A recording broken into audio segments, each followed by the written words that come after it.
Bu. Jadi dukungan psikologis awal atau psychological first aid itu salah satu keterampilan yang perlu dikuasai juga oleh para paralegal ketika melakukan pendampingan pada masyarakat.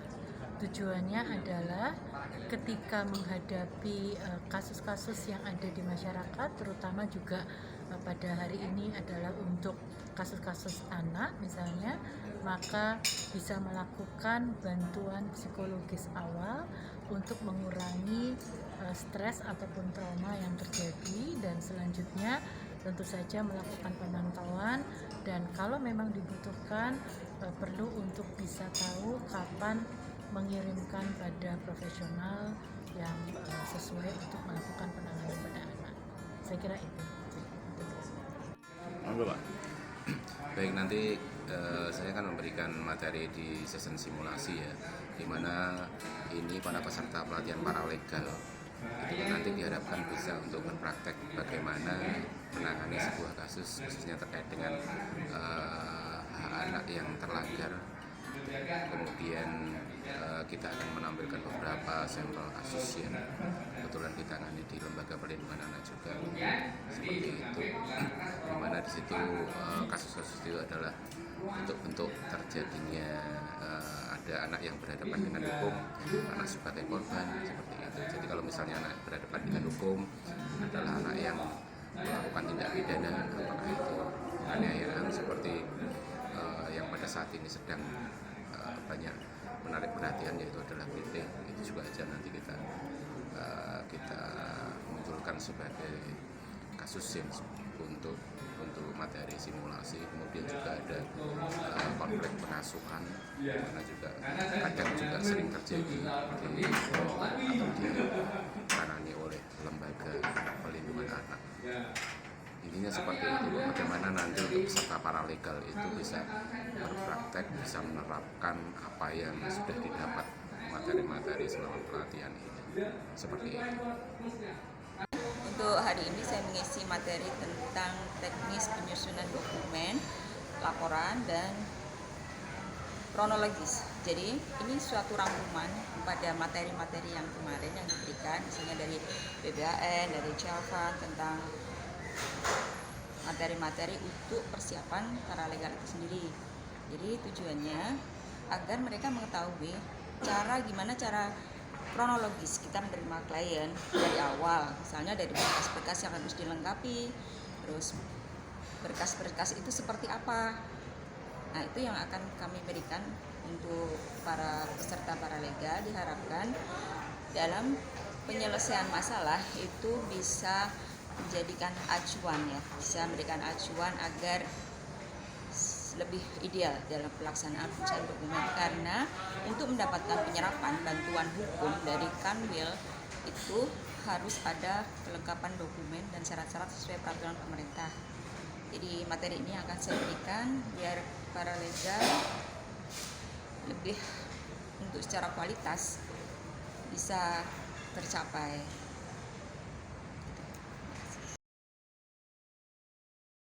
Ya, begini Mas. Saya Muhammad Zainul, peserta pelatihan paralegal bagi perlindungan anak terpadu berbasis masyarakat dari Kabupaten Bantul, mitra Cilvan yang ada di Yayasan GSM Putroliwe dari Desa Gilangarjo, Pandang, Bantul. Kalau keseharian saya itu dipercaya oleh masyarakat untuk mengabdi sebagai ketua Badan Permusyawaratan Kalurahan, dan selain itu juga mengemban ketugasan yang dipercayakan oleh kalurahan menjadi ketua perlindungan anak di tingkat desa. Dan selain itu Pak, saya juga dipercaya oleh Bupati Bantul untuk menjadi bagian dari Satuan Tugas Perlindungan Perempuan dan Anak, dan oleh teman-teman Satgas PPA Bantul saya diminta ngesui di sana menjadi ketua Satgas. Kalau di DIY itu saya bagian dari Satgas PPA DIY sebagai anggota di sana, dan sampai hari ini pun saya masih aktif dalam kegiatan-kegiatan pendampingan dan juga advokasi terkait dengan pemenuhan dan perlindungan hak anak. Dan besar harapan kami Bapak bahwa nanti pada kegiatan 3 hari ini dari tanggal 18 sampai dengan tanggal 20 ini hari terakhir, ini akan menjadi semacam titik balik yang positif karena kegiatan-kegiatan kemarin yang kami lakukan dalam proses advokasi, pendampingan, kemudian juga perlindungan dan pemenuhan hak anak itu kami ini belum memiliki legitimasi, legalitas, belum ada sertifikat yang kami pegang. Tetapi setelah kegiatan ini harapannya nanti setelah 3 bulan kita berproses, kemudian dari apa yang kami lakukan pendampingan di masyarakat dipandang bisa memenuhi indikator dan persyaratan, maka kami bisa mendapatkan sertifikat. Nah, dengan sertifikat inilah nanti langkah-langkah kami dalam rangka pemenuhan dan perlindungan hak anak mendapatkan legitimasi, sehingga pada saat kami berhadapan dengan aparat, kami bisa menunjukkan bahwa kami merupakan bagian yang mendapatkan kewenangan untuk mendampingi permasalahan-permasalahan anak. Nah, itu Pak sementara yang bisa kita sampaikan. Beberapa hal yang kemungkinan ke depan akan menjadi lebih baik setelah kegiatan hari ini. Terima kasih. Kemarin saya baru ngisi pelatihan paralegal di sini. Kemarin saya ngisi sistem dan peradilan di Indonesia, dan kemarin juga sama teknik komunikasi. Nah, harapannya pelatihan paralegal ini dapat bermanfaat untuk teman-teman paralegal untuk praktek nanti di lapangan, bagaimana nanti bisa kolaborasi dengan advokat tentunya yang jadi mitranya di sana. Ibaratnya dokter dengan perawat tentunya harus bersinergi, karena dokter juga tidak bisa bekerja sendiri dan perawat juga tidak bisa bekerja sendiri. Begitu juga dengan lawyer di organisasi bantuan hukum dan juga paralegal, mereka punya peran dan fungsi masing-masing yang berbeda. Harapannya dengan pelatihan ini mereka semakin mengerti teman-teman paralegal terhadap tugasnya apa saja dalam membantu menangani permasalahan hukum yang ada di Indonesia. Itu aja mungkin dari saya. Sekian, terima kasih. Sangat besar terhadap kerentanan anak, terhadap resiliensi anak.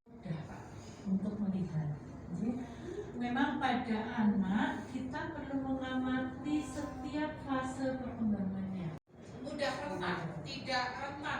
Faktor yang menimbulkan yang dijelaskan bisa mengambil sedikit UPTD. Masalah pengabaian atau eksploitasi. Ya, monggo Bapak Ibu kita berdiri sebentar. Silakan membuat 2 barisan, nggih. Ya, benar salah nggih, Putri. Maju kanan. Maju kiri.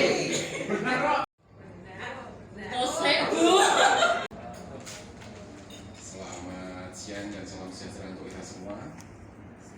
Sebelumnya perkenalkan saya Pranowo, tidak pakai Ganjar ya, Pranowo saja. Kebetulan saya di Lembaga Perlindungan Anak di bidang hukum, advokat, satu tim dengan kemarin mungkin yang mengisi materi Mas Budi.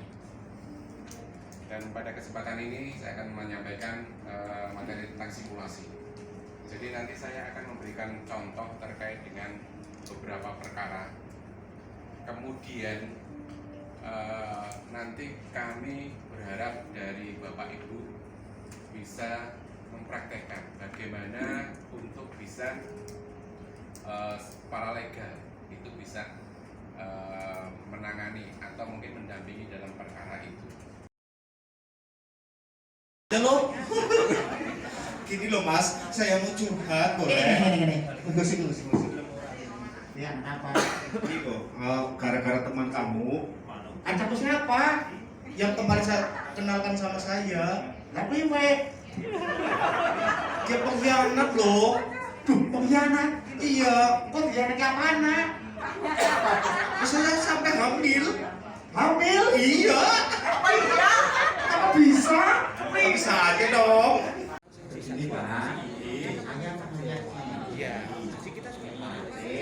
Bahwa bayinya itu mau dirawat sendiri. Nah, sebenarnya ada beberapa ini Pak Bari yang Pak Bari lakukan bersama Mbak Cici itu tidak sesuai dengan aturan yang ada di Indonesia. Jadi kalau kemudian nanti kasus ini tidak kita mediasi dengan baik, saya khawatir kalau justru kasus ini akan berkepanjangan Pak Bari.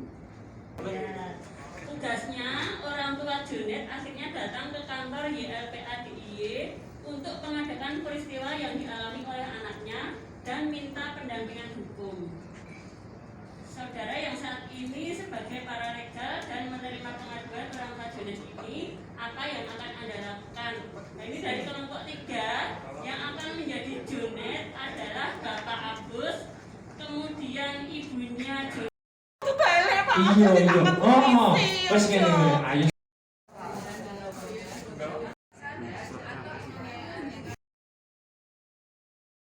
SOP yaitu penanganan masalah anak yang berhadapan dengan hukum harus dilakukan secara sistematis guna melindungi, merawat, dan memulihkan kondisi fisik dan psikis mereka akibat permasalahan yang dialami demi kepentingan terbaik anak.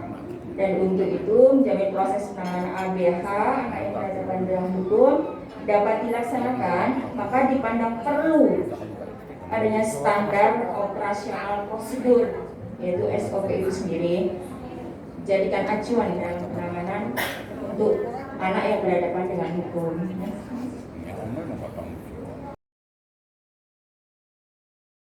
Penjelasan dari Ibu Dr. Gamayanti selaku psikolog tentang dukungan psikologi awal DPA ya. Peserta sangat antusias karena ini sangat membantu sekali para peserta yang nantinya akan menjadi paralegal untuk bisa membantu korban di dalam mencari solusi atas permasalahan yang dialami.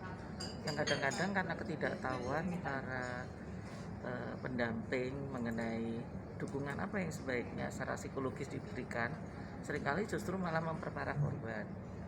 Oleh karena itu, bekal hari ini sungguh-sungguh memberikan pencerahan dan pembekalan bagi para peserta kursus ini, sehingga harapannya ke depan mereka justru menjadi bagian dari solusi, bukan menjadi bagian dari problem baru yang dihadapi oleh para korban, khususnya anak-anak yang sedang bermasalah. Terima kasih. Diperoleh manfaatnya Bu? Untuk pelatihan paralegal ini sangat bermanfaat sekali untuk peserta pelatihan paralegal, karena untuk peserta paralegal ini mempunyai basic yang macam-macam ya Pak ya, dari SD, SMP, dan tinggal di 2 wilayah, DIY dan Jawa Tengah, di mana kami awalnya tidak tahu tentang keparalegalan, tetapi di sini kami banyak belajar tentang hukum, tentang teknik pendekatan, pendampingan dalam penanganan kasus, sehingga harapan kami kedepannya akan menjadi paralegal yang lebih mengedepankan kepentingan anak di wilayah kami masing-masing. Ibu sendiri dari mana?